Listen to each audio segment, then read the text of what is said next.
Hey, everybody. Happy Halloween on this October 31st, this Friday. Hope you're doing great on this holiday. I'm CJ LeMaster, your lead investigative reporter for WLBT and your host for the WLBT Plus Digital News Desk. We're doing this update on a holiday, but as many of you know already, it's a holiday that most of us still have to work, but of course the kids love. And so I hope that if you've already done it, if you plan on doing it tonight or even this weekend, I wish you happy hunting in terms of getting that wonderful Halloween candy. And parents, my thoughts and prayers are with you because we all know what sugar does to kids. So I hope everybody is doing well today. We already have several of you watching right now on our Facebook live stream. We also have some folks watching on YouTube, and we're streaming on our OTT platforms and WLBT.com. We've got several stories that we want to tell you about today, one of which is just, we didn't know what to expect. Whenever we heard the FBI was going to be making a press conference or holding a press conference yesterday, but my goodness, we found out. And the FBI arresting 14 law enforcement officers in what the Bureau is calling a drug trafficking takedown. Now, 2 sheriffs are among those taken into custody. That is Bruce Williams of Humphreys County and Milton Gaston of Washington County. Now, authorities say that corruption investigation began years ago, but here's what we know so far. The arrests were made early yesterday morning after conspiracy indictments were unsealed, alleging drug trafficking and other crimes. The FBI says the investigation was launched when drug dealers already in custody said people in law enforcement were taking bribes of up to hundreds of thousands of dollars. The charges include things like transporting drugs through the Delta and also money laundering. Among those arrested, Chief Deputy Marvin Flowers of the Sunflower County Sheriff's Department. His arrest was confirmed by Sheriff James Haywood. Here are some of the comments from yesterday's announcement in Oxford. This corruption permeated all levels. It extended across multiple counties and multiple jurisdictions in the state of Mississippi and beyond. But the Department of Justice and its subcomponent, the FBI, will not allow the wrongdoing and wrongdoers to get away with it. We will stop these kinds of disgraceful and shameful abuses of public office, and will prove that we will not tolerate corruption amongst America's criminal justice system. Now, bond has been set for each person arrested, but it's not clear if anyone is still in custody. Each person must now go before a judge to answer the charges. That could happen in the next several weeks. Well, Sunflower County Sheriff James Haywood says that the FBI told him yesterday morning that one of his deputies, Marvin Flowers, was taken into custody Wednesday morning in connection with the raids. Sheriff Haywood says that there is no place in law enforcement or no place for law enforcement to conduct themselves in this way, and he was devastated when he heard one of his own deputies was involved. This is a devastating thing to happen not only in my county, but Humphreys County and Washington County. I don't know the perimeters how far this reaches, but this has been a very devastating day. Sheriff Haywood says Deputy Marvin Harris has been with the Sunflower County Sheriff's Department for 13 years and was born and raised in Indianola. Got a couple of comments from you on this Halloween. Britt saying happy Friday. Hope you're having a good day as well, Britt. Patricia Bird saying be safe, everyone.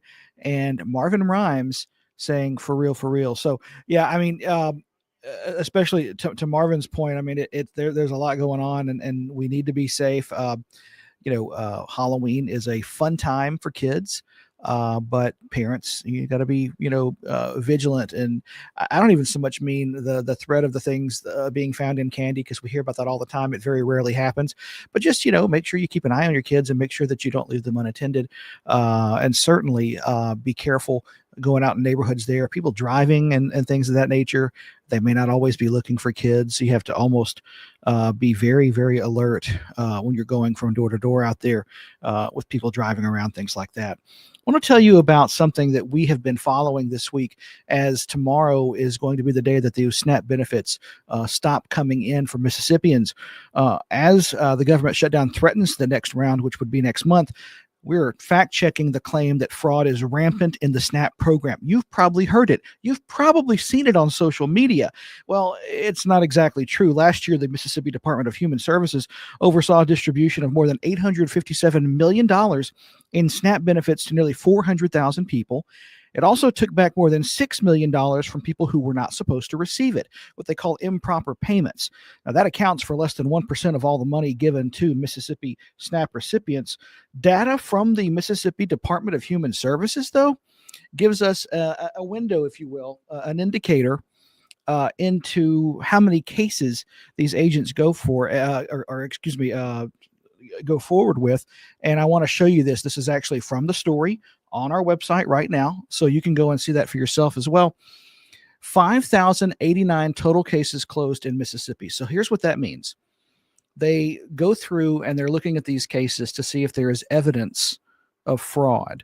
And so they managed to substantiate it in 51% of the cases, the total complaints that were received last year. So of those complaints, a little more than half had evidence of fraud. They investigated 592 cases, specifically going past complaints and actually digging in. Of those cases investigated, 185, 31%, less than a third, actually had evidence of fraud. Now, the total complaints up there, the 5,089 number, some of which, of course, were not substantiated, that represents 2.5% of SNAP recipients. Said another way, it means that it is not as rampant as people are saying on social media. And again, I know that everybody on social media is an expert. We got keyboard warriors out there pounding away.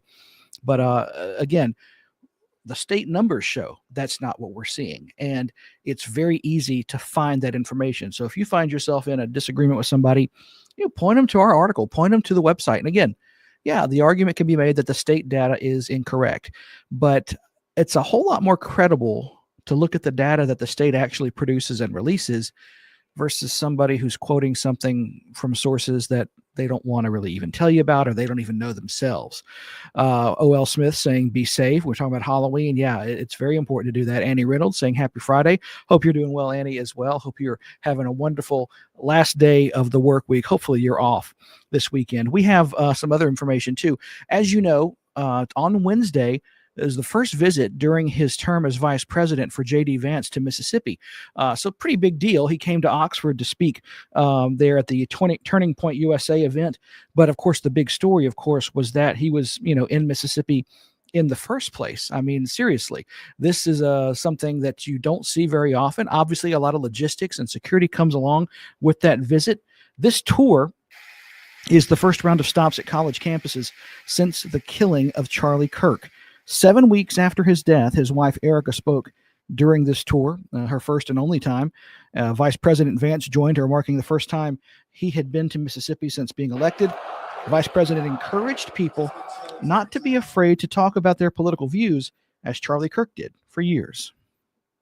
If you care about this country, love it enough to get involved in the process and how we govern it, that is the only way we are going to save the United States of America. And that is perhaps the greatest contribution that you can make to Charlie Kirk's legacy, is getting involved in saving this country. I'm in the fight, and I know every single one of you are with me. After emotional speeches and calls to action, the vice president also took on the unprecedented challenge of engaging with college students in the mode similar to Kirk and what he did when he went to different campuses across the country.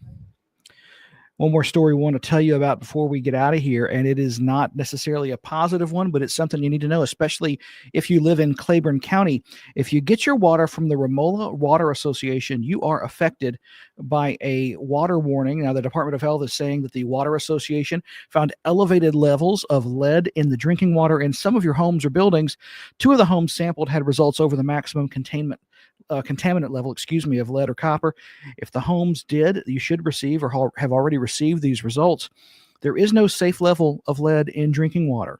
Please use filters, flush taps before use, and avoid using hot water for drinking or cooling. Now, one thing to keep in mind too, only certain filters actually filter lead. If you have like the regular Brita water filters, for example, they don't filter lead. They don't. You have to get the elite ones that are more expensive. So make sure you look on the packaging before you buy. If you're going to use that, go that route to go ahead and filter your water before drinking, that it actually filters lead in the first place. And please do not boil it, because if you boil it, you actually are increasing the concentration of lead, because that water, as it evaporates, the lead remains. So just be very careful of all of that. A couple of more people saying hi today. Bonnie Wolfook saying that she's watching. Bonnie, hope you're doing well today. And Sheikah Hampton, not to be outdone, saying, hey, everyone, with a flurry of hearts, and saying hi to Brit too. We could use that. We all could use those hearts. Sheikah, so thank you for that. We also appreciate you watching. I know it's kind of an amended short version on this Halloween, but I hope that everybody is having a great week and hope you have an even better weekend. So for all of us here at WLBT, I'm CJ LeMaster, your lead investigative reporter and your host for the WLBT Plus Digital News Desk update for today. First Alert Weather Team is going to be in here at 2:30. Our early evening newscast start at 4. We're going to leave you with a word from our sponsor, Jackson Water. Have a great Halloween. From Jackson Water, is it okay to pour fats, oils, and greases down the drain if I run hot water? No! What if I run the garbage disposal? No! How about if I use dish soap at the same time? No! Instead, hang on to a few containers to store and toss old cooking fat and grease once you're done. Jackson Water. Water for all the time.